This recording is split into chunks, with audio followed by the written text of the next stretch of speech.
kajian setiap Jumat keempat karena sesuatu hal sehingga mundur di Jumat kelima. Mudah-mudahan kajian kita malam ini disertai hidayah dan ridhonya Allah, dan kita semua mendapatkan ilmu yang manfaat dan barokah yang bisa mengantarkan kita untuk memperoleh kedekatan sedekat-dekatnya dengan Allah Subhanahu wa taala. Amin ya rabbal alamin. Ala hadzin niyyah wa likulli niyyatin sholihah wa li hajatina wa hajatikum lana wa lahumul fatihah. A'udzu billahi minasyaitonir rajim. Bismillahirrahmanirrahim. Alhamdulillahi rabbil alamin arrahmanir rahim maliki yaumiddin. Iyyaka na'budu wa iyyaka nasta'in ihdinas siratal mustaqim siratal ladzina an'amta 'alaihim ghairil maghdubi 'alaihim waladdallin. Bapak Ibu yang kami hormati, malam ini saya ingin membaca cuplikan kitab Bidayatul Hidayah. Kitab ini karya dari seorang ulama besar bernama Imam Al-Ghazali. Beliau di dalam kitabnya ini mengatakan, Bismillahirrahmanirrahim. Fakullu man ra'a nafsahu khairam min ahadin min khalqillahi ta'ala fahuwa mutakabbirun. Barang siapa yang melihat dirinya sendiri lebih baik dari orang lain, maka dialah orang yang sombong. Jadi kalau melihat orang lain itu dengan pandangan meremehkan, tapi kalau memandang dirinya adalah selalu lebih baik dan lebih sempurna dari orang lain. Nah, menurut beliau ini sama dengan perkataan iblis. Qala iblis al-la'in ana khairum minhu khalaqtani min nar wa khalaqtahu min tin.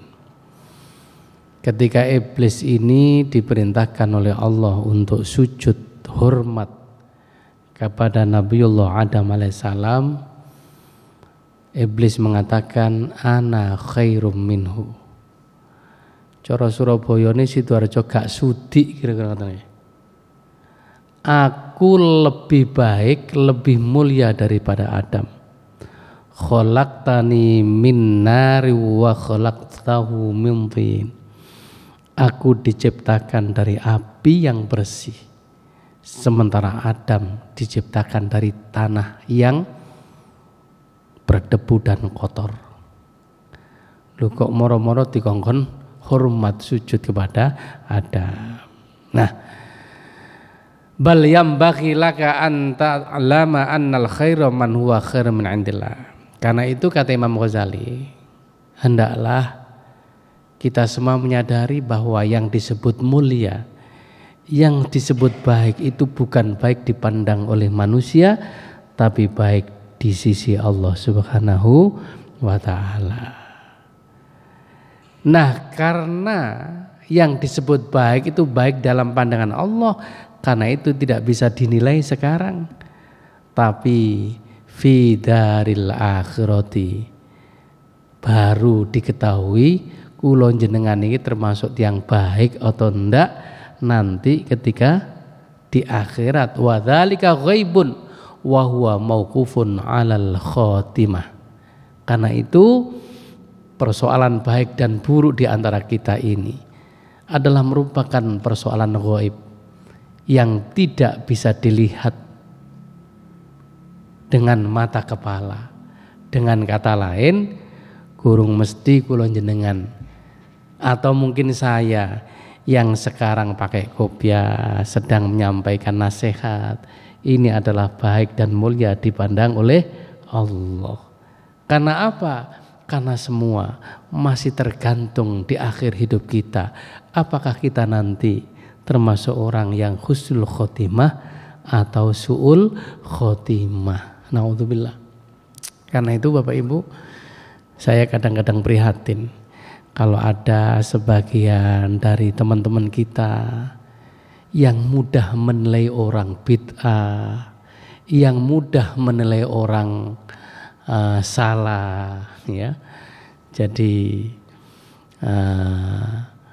di dalam hal ibadah koyok-koyok gak ono sing bener kecuali dia.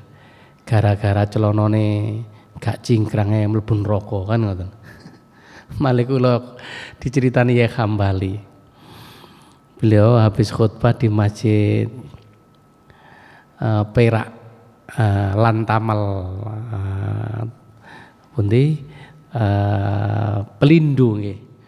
Dulu kan sebelum ada jembatan Suramadu, penyeberangan ke Madura itu kan mesti melalui Masjid Baitul Hakam yang ngarah ke Madura niku. Dilala habis khutbah beliau pakai celana yang menutup mata kaki.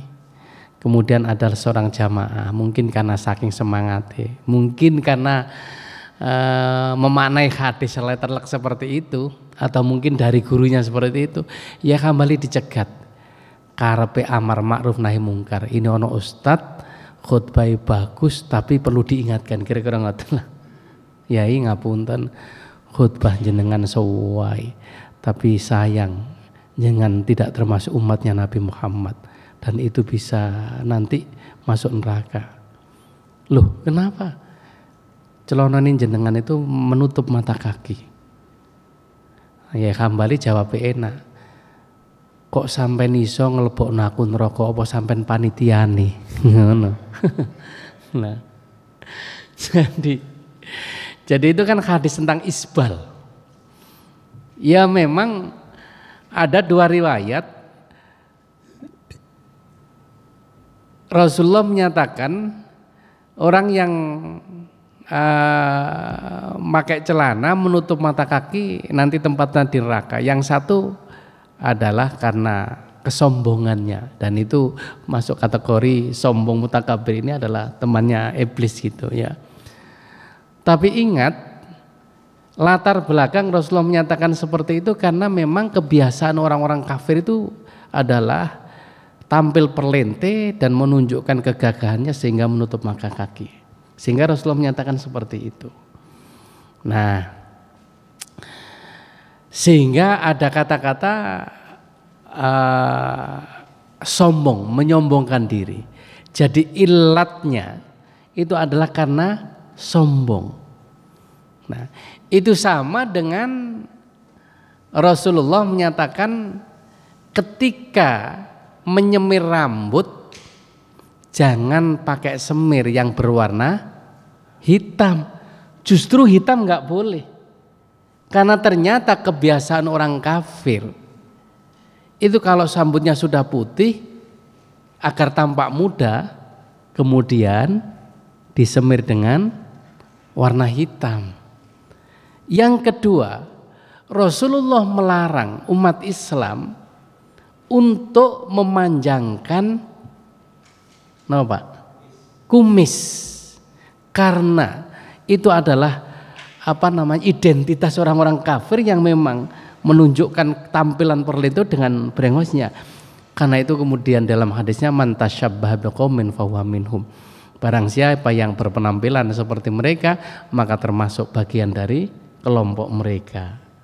Nah, sehingga identitas umat Islam harus berbeda. Lek wong kafir tampil perlente dengan menutup mata kaki, orang Islam harus dipotong sampai menutup mata kaki. Yang kedua, kalau orang kafir pakai brengos, orang Islam pakai jenggot. Kalau orang kafir menyemir rambut dengan warna hitam, orang Islam jangan menyemir rambut dengan warna hitam. Nah, ngoten itu asbabul wurudnya begitu. Nah, sekarang dengan perkembangan zaman di Indonesia, ini ono uwong kemudian karena ingin mengamalkan hadis itu kemudian nyemir rambut tapi tidak warna hitam, pakai warna hijau kuning. Kira-kira terus pundi, Pak? Anak pang kan ngono mesti. Justru simbol anak nakal itu dengan menyemir dengan warna-warni. Ya. Oleh karena itu dalam konteks seperti ini tidak bisa dimaknai letterlek seperti itu, harus diruntut asbabul wurudnya. Gitu Bapak Ibu yang kami hormati. Karena itulah jadi ada kata-kata mutakabbir, ada menunjukkan rasa sombong. Inilah yang kemudian Rasulullah menyatakan seperti itu. Nah, jadi sekali lagi yang disebut baik, mulia itu bukan dalam pandangan manusia, tapi di dalam pandangan Allah. Karena dalam pandangan Allah maka tidak bisa dihukumi baik dalam konteks kekinian, tapi nunggu nanti di akhirat. Dan itu sekali lagi kata Imam Ghazali adalah masih digantungkan dengan akhir kehidupan kita. Apakah kita termasuk orang husnul khotimah atau su'ul khotimah? Kalau husnul khotimah berarti kita memang baik dalam pandangan Allah, tapi kalau su'ul khotimah na'udzubillah. Karena itulah kemudian beliau menyatakan fa'tiqaduka fi nafsika annaka khairun min ghairika jahlun mahdhun. Karena itu kalau kita punya keyakinan di dalam diri kita bahwa kita ini lebih baik dari orang lain, ibadah kita adalah lebih sempurna daripada orang lain, maka itu adalah kebodohan yang murni, kebodohan yang jahil, yang asli. Bal yambaghi alla tanzura ila hadin illa watara annahu khairun minka. Akan tetapi sebaiknya justru kalau kita memandang orang lain itu sebaliknya, orang lainnya lebih baik dan lebih sempurna daripada diri kita. Wa annal fadla lahu ala nafsika. Dia punya banyak kelebihan dan keutamaan daripada diri kita. Nah, cara memandangnya gimana? Cara menyakitinya? Satu, fa'in ro'aita soghiron. Ketika kita melihat anak kecil, beliau mengatakan begini, kul tahadha, hendaklah engkau mengatakan dalam diri anda, lam ya'sillaha wa ana asaituhu fala syakka anna khairum minni. Enak yo dadi arek cilik iku. Anak cilik itu tidak pernah dicatat sebagai pendosa walaupun nglakoni dosa. Sementara dosa kuakeh. Karena itu jelas ketika memandang anak kecil jauh lebih baik daripada diri kita. Dia masih statusnya suci. Kalau nanti mati belum balik pasti masuk surga. Sementara kita banyak dosa. Kalau tidak diampuni oleh Allah pasti masuk neraka. Karena itu anak kecil pasti lebih baik dan lebih mulia daripada diri kita. Nah, ngoten.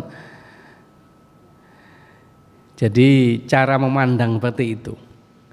Wa in ra'aita kabiron. Nah, kalau melihat orang yang lebih tua dari kita, melihat orang-orang sepuh seperti panjenengan seperti ini, ya. Hendaklah kul tahadza. Hendaklah engkau mengatakan dalam diri, dalam hati anda, qad abadallaha qabli. Masya Allah, orang tua itu usianya jauh lebih banyak dari saya. Tentu ibadahnya lebih banyak menyimpan amal soleh daripada diri saya. Sementara saya belum bisa melampaui ibadah yang dilakukan oleh orang tua itu. Ya, karena itulah fala syakka annau khairun minni. Karena itu orang tua itu jelas tidak diragukan lagi lebih baik daripada diriku. Dia sudah banyak menabung amal soleh, sementara saya masih tidak seberapa karena usianya lebih tua daripada dia. Umpama kula jenengan memposisikan ngene, oh masya Allah, gak ono ati elek Pak nggih. Cuma ya gak gampang ngoten niku. Wa in kana aliman. Nah, ketika melihat orang alim, orang yang berilmu, qul tahadza. Hendaklah engkau mengatakan qad u'tiya malam u'tahu wa balagha malam ablughahu. Enake dadi wong alim, wong berilmu. Dia mendapatkan sesuatu kelebihan dari Allah yang tidak diberikan kepadaku. Dia telah mencapai suatu derajat yang mulia, sementara aku tidak bisa mencapai seperti yang ia capai.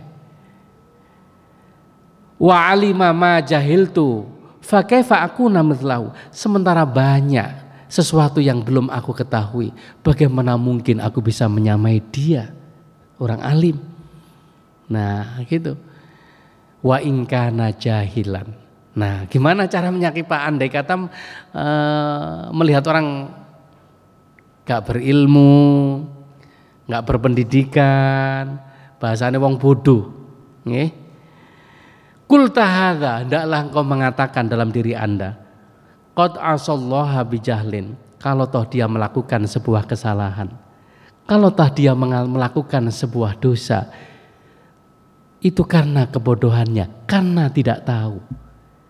Karena telah melakukan sesuatu yang tidak diketahui. Tentu Allah adalah Maha Pengampun. Sementara wa ana asaituhu bi'ilmin, sementara saya kalaulah melakukan sesuatu yang salah, dosa dan kemaksiatan, itu bukan karena saya tidak tahu, karena memang saya sengaja. Wong aku wis ngerti kok tak lakoni, kan ngoten. Sehingga fa hujjatullahi alayya akadun, nanti pertanggungjawabnya di hadapan Allah justru jauh lebih berat daripada orang-orang bodoh. Loh. Karena itu, tapi cuma di beliau tidak mengatakan begini, karena itu enak ya dadi wong bodoh, mboten ngoten, Pak. Ya tetap kita berusaha menjadi orang ilmu, tapi jangan sampai melakukan sebuah kemaksiatan atau pelanggaran karena ilmu yang sudah kita miliki, kan ngoten. Sehingga wa ma adri bima yuhtamu li wa bima yuhtamu lahu, dan kita tidak tahu ketika melihat orang bodoh seperti ini, jangan-jangan dia matinya husnul khotimah, sementara aku adalah sebaliknya, naudzubillah. Dan ketika melihat orang kafir, orang yang belum dapat hidayah, orang non muslim sekalipun, wa in kana kafiron, apabila kula jenengan delok ketemu wong kafir, wong sing gurung oleh hidayah, kulta, hendaklah engkau mengatakan la adri asa ayyuslima, kita tidak tahu akhir dari kehidupannya. Sopo ngerti suatu ketika dapat hidayah akhirnya masuk Islam, jangan kemudian divonis pasti masuk neraka, tidak ada yang tahu. Loh. Imam Ghazali, walaupun orang kafir pun tidak boleh divonis seperti itu, apalagi kemudian sampai menyalahkan sesama muslim. Wong melihat orang kafir aja di dalam hati harus mengatakan, siapa tahu barangkali nanti dia dapat hidayah, akhirnya masuk Islam. Wa yuhtamalahu bi khairil amal, dan kemudian akhir hidupnya adalah diakhiri dengan baiknya amal yang dilakukan. Wa yunsalla bi islami minadz-dzunub, dan kemudian dosa-dosanya diampuni Allah berkat keislamannya. Nah, kama yunsallu sya'rah minal ajin, sebagaimana dicabutnya ya rambut dari poe, ya, sehingga bersih dosanya. Wa amma ana wal a'yadzu billah fa asa ayyudhillani Allah fa akfura fa yukhtamali bisyarril amal, sementara aku naudzubillah, katanya Imam Ghazali begitu. Jadi sambil mengatakan, karena kita semua tidak tahu, beliau juga kemudian naudzubillah, ojo sampai terjadi, siapa tahu akhir hidup kita ini kemudian Allah menyesatkan dan akhirnya menjadi kafir dan kemudian matinya su'ul khotimah. Tapi naudzubillah. Loh, Bapak Ibu yang kami hormati, akhir dari hidup kita ini tidak tahu. Makanya yang saya ketahui ini bintang film, ada pemain biola yang terkenal namanya Idris Sardi. Loh, sampean ya apal misalnya. Idris Sardi ini punya anak namanya Lukman Sardi. Masya Allah, dalam keluarga itu muslim semua. Bapak ya wong soleh, cuma pemain biola terkenal. Kalau saya tercemar. Beda, Pak. Dia jadi bintang film sebagai pelaku utama, tokoh utama, memainkan siapa? Ya Ahmad Dahlan coba. Tapi akhirnya dia memeluk agama Kristen, naudzubillah. Nah itu ya. Dan kemudian ada Ustadz Saifuddin. Dulu itu adalah salah satu ustadz yang ngajar di pondok pesantren apa? Az-Zaitun. Loh coba ngregetno sakniki. Anake bojone semua muslim. Dia menjadi pendeta orang Kristen. Loh, padahal kita nggak nyangka anak-anak kabeh di pondokno, kemudian dia sebagai salah satu staf pengajar di pondok pesantren Az-Zaitun, walaupun sekarang bermasalah. Mau ceritane Panji Gumilang iki sida ke penjara apa mboten? Kok wis gak ono ceritane nggih. Nah, akhirnya naudzubillah kemudian keluar dari Islam dan memeluk agama Kristen menjadi seorang pendeta. Nah, inilah Bapak Ibu yang kami hormati. Tapi kalau di dalam kitab tasawuf itu ada ulama yang tingkat kewaliannya sampai luar biasa, bisa menembus langit, ya mengetahui mukasyafah lah kamang. Tapi kemudian matinya su'ul khotimah, namanya Bal'am bin Ba'ura, ya itu. Tapi banyak dalam sejarah yang semula kafir, ya kemudian didoakan Rasulullah akhirnya masuk Islam. Siapa? Sayyidina Umar bin Khattab. Gurung masuk Islam, Rasulullah sudah membayangkan sambil mendoakan, Allahumma izzal Islam min Umar. Ya Allah, semoga Islam ini menjadi berkembang berkat Umar. Padahal Umar masih kafir. Tapi akhirnya doanya dikabulkan oleh Allah dan akhirnya menjadi seorang muslim yang akhirnya menjadi orang yang ditakuti betul memang ya Umar ini. Nah, itulah Bapak Ibu yang kami hormati. Di antara bukti-bukti bahwa memang akhir dari kehidupan kita ini tidak ada yang tahu. Ya, karena itu di dalam memandang orang lain diupayakan lebih baik dan ibadahnya lebih sempurna daripada diri kita, sementara kita masih banyak kekurangan ya. Karena itulah kemudian fala yakhrujul kibru min qalbika. Tidak mungkin sifat sombong bisa keluar dari dirimu illa bi anta arifa bi annal kabiru man huwa kabirun indallah. Kecuali di dalam diri kita sudah kita tanamkan bahwa yang disebut besar, orang mulia, orang agung itu adalah indallah, di dalam pandangan Allah Subhanahu wa taala. Wa dzalika mauqufun al khotimah. Sekali lagi ini semua masih digantungkan dari akhir kehidupan kita ya. Nah, Bapak Ibu yang kami hormati, karena itulah kemudian Imam Ghazali menyatakan bahwa wal akhbaru ya fil hasadi wal kibri war riya wal ujbi katsiratun. Banyak hadis yang menjelaskan tentang hasud,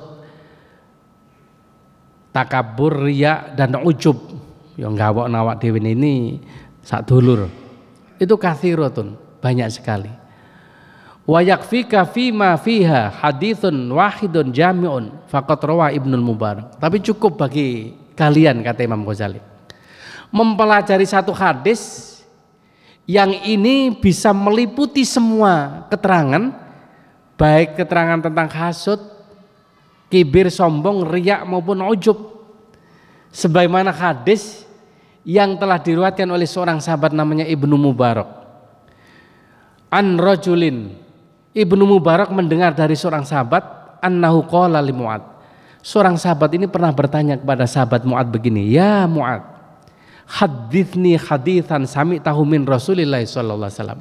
Ya Mu'ad, tolong mbok nggih panjenengan ceritakan kepadaku satu hadis, satu keterangan yang panjenengan mendengar langsung dari baginda Rasulullah sallallahu alaihi wasallam.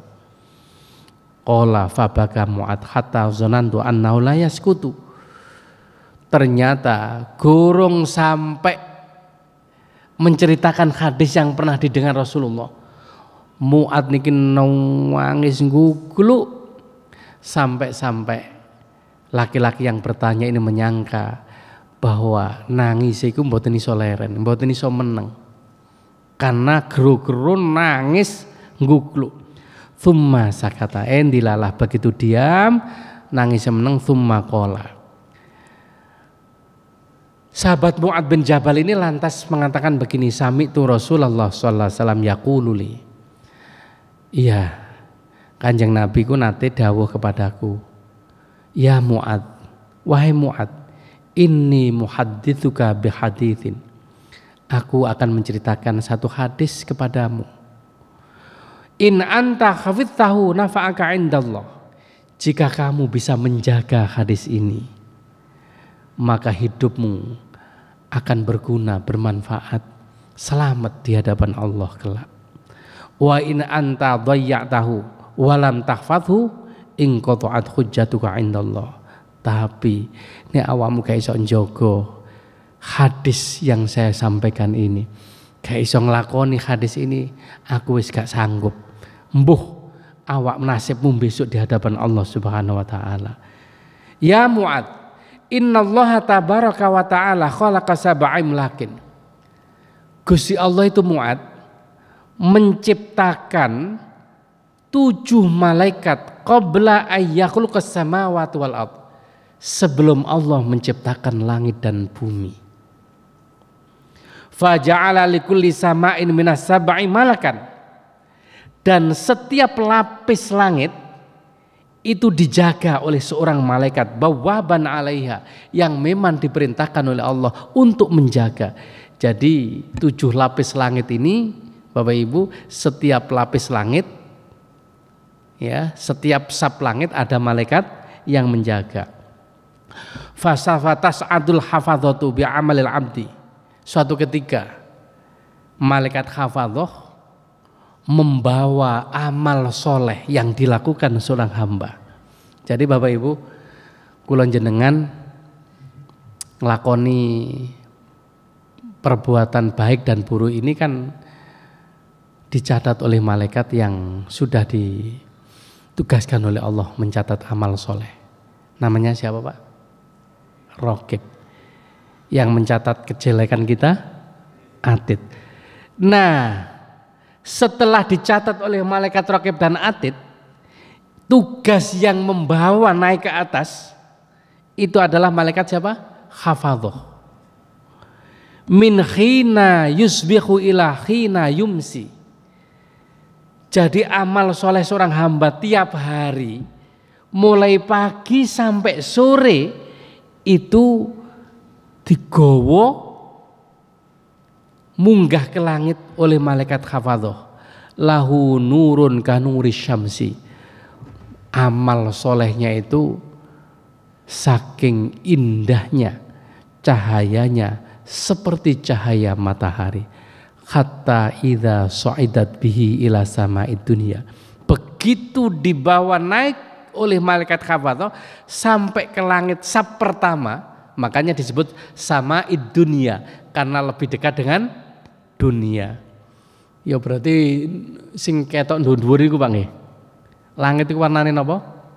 Biru niku nggih. Umpama munggah temen warnane biru bae. Nah, jadi di sab pertama itu disebut sama'id dunya, langit dunia, karena lebih dekat dengan dunia. Dan bisa kita lihat naik ke atas itu. Ketika di sab pertama, rokat zakatu fakatharathu, malaikat mengatakan yang hafadzah ini amalnya bagus, bersih, luar biasa banyak. Begitu sampai di langit dunia sab pertama, ketemu dengan fayaqulul malakul muwakkalu biha, ketemu dengan malaikat yang menjaga. Cuma di sini nggak ditunjukkan sapa jenenge. Malaikat yang dipasrai untuk menjaga langit pertama. Malaikat ini mengatakan lil hafadzah, kepada malaikat hafadzah, idribu bihadzal amal. Hai malaikat hafadzah, lemparkanlah, buang amal ini wajah sahibi, di muka orang yang punya amal ini. Ana sahibul ghibah. Aku adalah malaikat yang diperintahkan oleh Allah untuk menjaga khusus tentang masalah ghibah. Jadi wong-wong sing tukang ngrasani itu ternyata nanti dicek di malaikat langit pertama. Amaroni Rabbi alla ada amala amalita benas yujawizuni ila khairi. Aku diperintahkan oleh Allah. Ojo sampai wong sing tukang ghibah ini walaupun amalnya baik kemudian melewatiku kemudian dibawa ke langit. Cukup di sini aja, lemparkan, buang. Nah, jadi Bapak Ibu, ghibah ngerasani itu bisa menggugurkan amal soleh kita. Baik sholat kita, puasa kita, zikir kita, bacaan Quran kita, sedekah kita, itu kalau ada ghibah dalam sehari maka semua menjadi gugur dan tidak sampai menembus langit berikutnya. Jadi ternyata masih dawa, Pak. Makanya kula jenengan iki termasuk nanti akhirnya mlebu swarga neraka wallahu alam nggih. Ternyata ribet ngeten are. Ghibah. Cuma kemarin kan kita sudah mempelajari ada 6 hal ya, ngerasani yang diperbolehkan ya. Jadi ghibah yang tidak boleh dilakukan adalah menjelek-jelekkan orang lain kecuali di dalam 6 perkara. Imam Nawawi, Imam Ghazali mengatakan diperbolehkan karena tujuan kemaslahatan. Artinya maslahah ini tidak akan bisa terwujud kecuali ngelakoni ghibah atau ngerasani. 1, ketika kita melaporkan kejahatan kepada polisi dalam rangka untuk amar ma'ruf nahi mungkar ya, supaya malingnya kecekel dan tidak menimbulkan huru hara di tengah-tengah masyarakat dan tidak menyusahkan orang lain, lapor polisi. Lu lapor kan gak mungkin ngelapor no maling kemudian ngelapor no APE. Enten maling Pak, tapi seneng tahajud, seneng ngaji Quran. Kira-kira polisi sido nyekel apa mboten? Ya lek ngono tambahkan dhuwit kan ngono. Otomatis nglapurno iku ya mesti ngomongno eleke supaya ditangkap kan ngoten. Yang kedua, di dalam pengadilan ketika ada sengketa. Nah, otomatis supaya hakim bisa memutuskan perkara sing bener ya dibenerno, sing salah nanti dihukum, otomatis adu argumentasi kan ngoten. Nah, di saat itulah otomatis nek dia merasa benar ya harus mengungkapkan kejelekan orang lain supaya dia tidak dihukum dan dibenarkan. Nah, itu kepeksa dalam rangka untuk mengungkapkan mana yang benar dan mana yang salah di depan hakim. Yang ketiga, di dalam rangka untuk memperoleh fatwa. Kula jenengan punya masalah, lapor Ustadz Kiai, dos pundi Kiai, kan ngono ya. Dos pundi sing pundi? Kula niki kali bojo tukaran. Lah, akhirnya kan yo ngeleno tukaran piye. Nah, kula niki diterusno napa mboten kan ngono. Utawa arep milih mantu, ada 2 orang, A dan B, terus takon nanggone koncone utawa takon kepada orang yang tahu perihal A dan B ini. Nek aku milih A iki ya apa? Waduh, itu memang ketoke apik, mendino ceramah, tapi utang gak tahu nyaur lah misale. Sing siji iki gak patek apik, ya gak ahli ibadah, tapi areke jujur. Nah, menurut aku sing iki lah. Ketika dalam rangka meminta fatwa, mencari menantu dan seterusnya ini kita boleh untuk ngerasani karena keputusan yang kita ambil atau yang diperoleh dari ustadz atau kiai, dari orang-orang yang berhak atau yang tahu perihal dia tidak akan diperoleh kecuali harus mempertimbangkan antara baik dan buruk. Nah, ngomong no elek wong dalam rangka untuk mencari menantu atau mencari fatwa, ini hukumnya boleh. Nah, kemarin kan sudah kita bahas di dalam rangka menentukan pilihan A, B, C, nomor 1, 2 atau 3, ini juga boleh dengan melihat kebijakan-kebijakan yang telah dilakukan. Apakah itu merugikan atau membawa maslahah baik individu maupun institusi. Akhirnya kula kan jenengan ngobrol-ngobrol kan, wah kenapa kok Prabowo, kok gak Jokrori, Nah kok gak Anies kan gitu. Oh Anies begini, pernah ini. Tapi ingat, kita tidak boleh membicarakan kecuali yang memang pernah dilakukan. Kalau sesuatu yang tidak pernah dilakukan itu namanya mengada-ada. Tapi kalau sesuatu yang pernah dilakukan, kemudian kita mempertimbangkan maslahah atau manfaat dan mudaratnya bagi kelangsungan hidup masa depan bangsa ini, itu boleh. Sehingga ya wis nek ngono aku manut pilihan sampean. Ngoten. Ya. Nah, inilah Bapak Ibu yang kami hormati, di antara ngerasani yang diperbolehkan. Selain itu jelas itu merugikan dan membahayakan amal soleh kita, karena ternyata mulai pagi sampai sore malaikat hafadzah sudah membawa, bahkan beliau menganggap bahwa itu adalah luar biasa sampai dia kagum cahayanya seperti cahaya matahari. Ternyata malaikat penjaga langit pertama mengatakan lemparkan ke wajahnya karena dia tukang ngerasani. Nah termasuk jenengan ngerasani kulo, wah ngaji nih pancet itu termasuk. Akhirnya terus gak sido melok ngaji mergo. Nah itu bahaya ini. Ya Allah. Ya kurang-kurang menit nih masih 8 ya. Oke monggo barangkali ada yang konfirmasi Bapak Ibu. 8 menit nih monggo. Waalaikumsalam warahmatullahi wabarakatuh.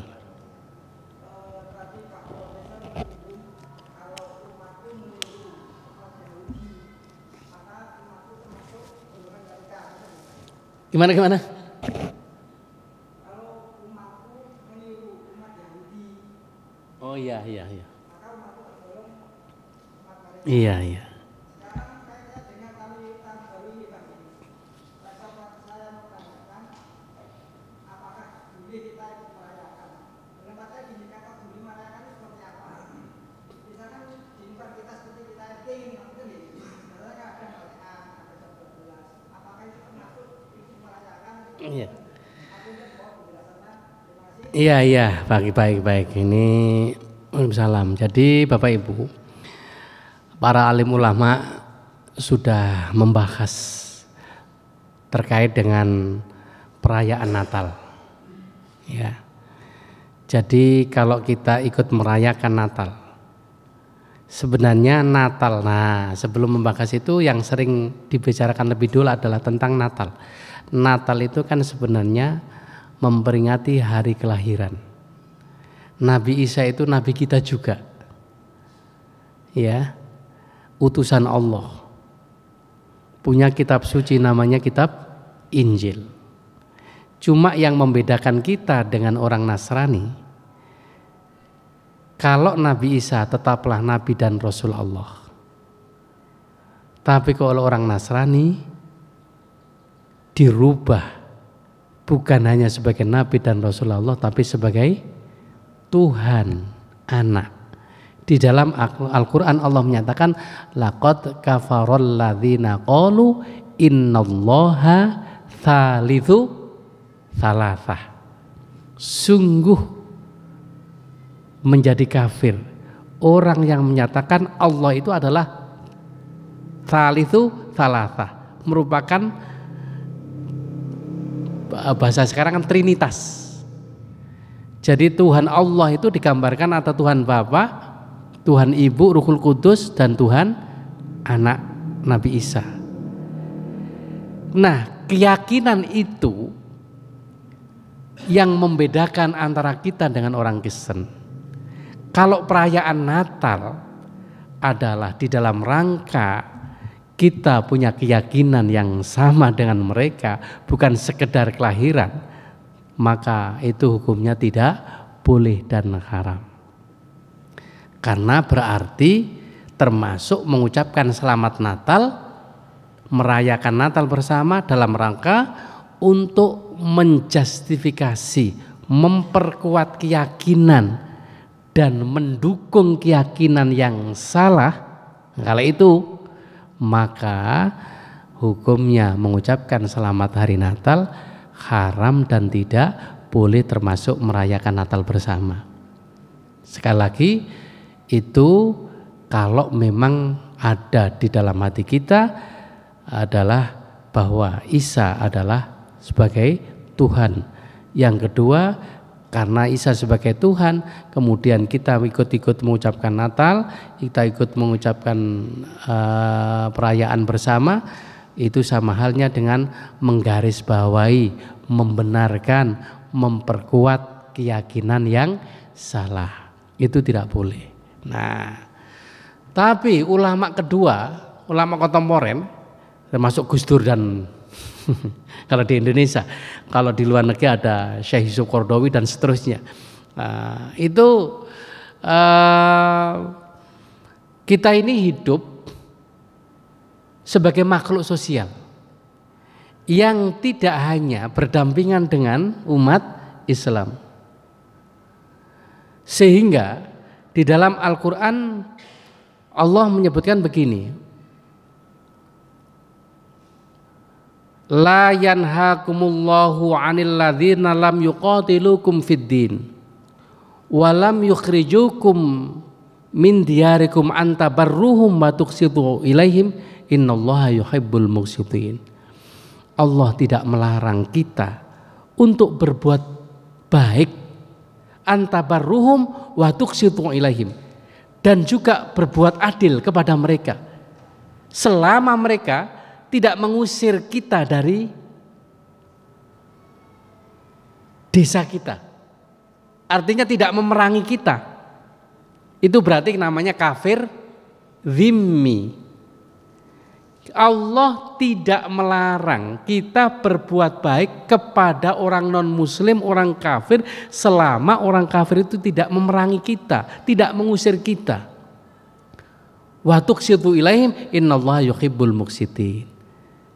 Karena itu berbuat baiklah, berbuat adillah kepada mereka, karena sungguhnya Allah adalah senang dengan orang-orang yang berbuat adil. Artinya selama itu dalam rangka sebagai hubungan kemanusiaan, menjaga perdamaian sebagai tetangga, kemudian mengucapkan selamat, tidak ada satupun dalam hati kita terbersit untuk membenarkan. Apalagi sampai kemudian kita ikut meyakini bahwa Isa adalah sebagai Tuhan, maka hukumnya boleh. Sehingga Pak Menteri Uno siapa? Sandiaga Uno itu kan hadir di perayaan Natal dan mengucapkan selamat. Dan para tokoh-tokoh masyarakat, tokoh pimpinan yang datang menghadiri perayaan Natal dengan mengucapkan selamat, itu adalah dalam rangka sebagai menjaga hablum minan nas. Tidak ikut membenarkan, tidak ikut meyakini, dan hanya sekedar sebagai menjaga hubungan harmonisasi sosial. Itu boleh. Makanya sampai zaman Gus Dur, waktu perayaan Natal seringkali terjadi bom, akhirnya kemudian dijaga oleh Banser. Zaman Gus Dur. Oh, itu ya gak mudah loh Pak. Gus Dur wah,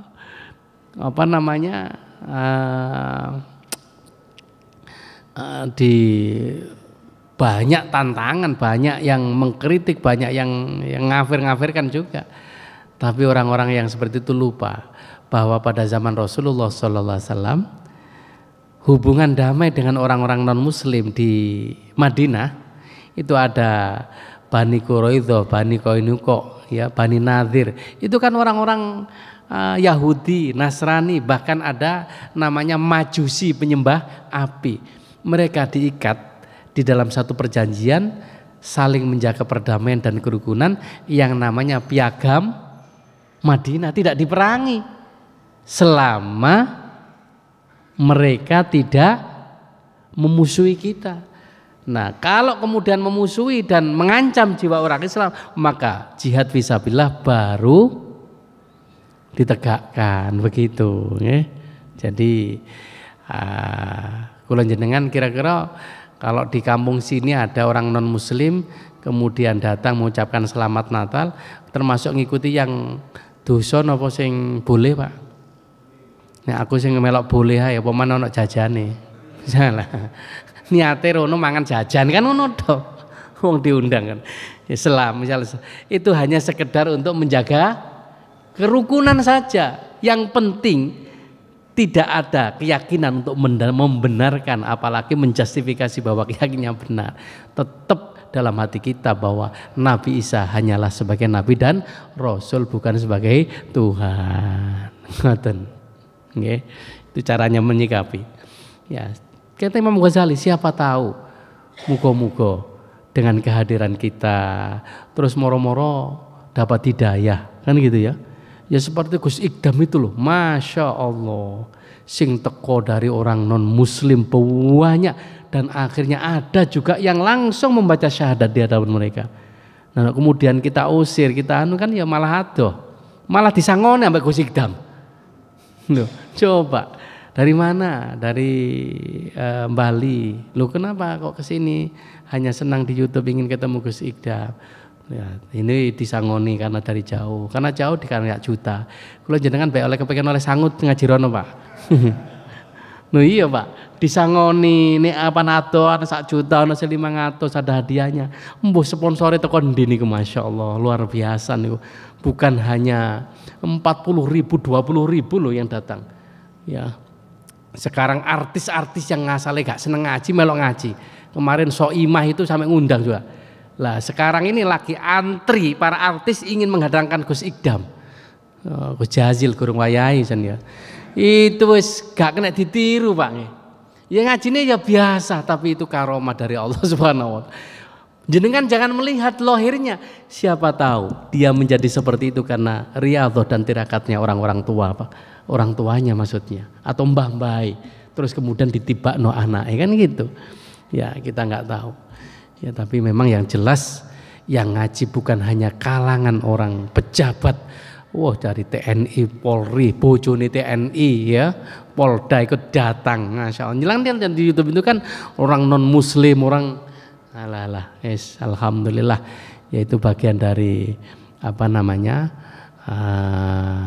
Menjaga toleransi, ya akhirnya dia dapat hidayah. Karena itu Imam Ghazali sekali lagi ketika melihat orang kafir sekalipun, siapa tahu mudah-mudahan dia mendapatkan hidayah dan akhirnya masuk Islam dan akhirnya matinya husnul khotimah. Karena itu sekali lagi orang celaka adalah orang yang menganggap itu Dawiyah Husain terakhir. Orang yang celaka adalah orang yang menganggap dirinya paling baik, ibadahnya paling sempurna, sementara kalau melihat orang lain banyak kekurangan.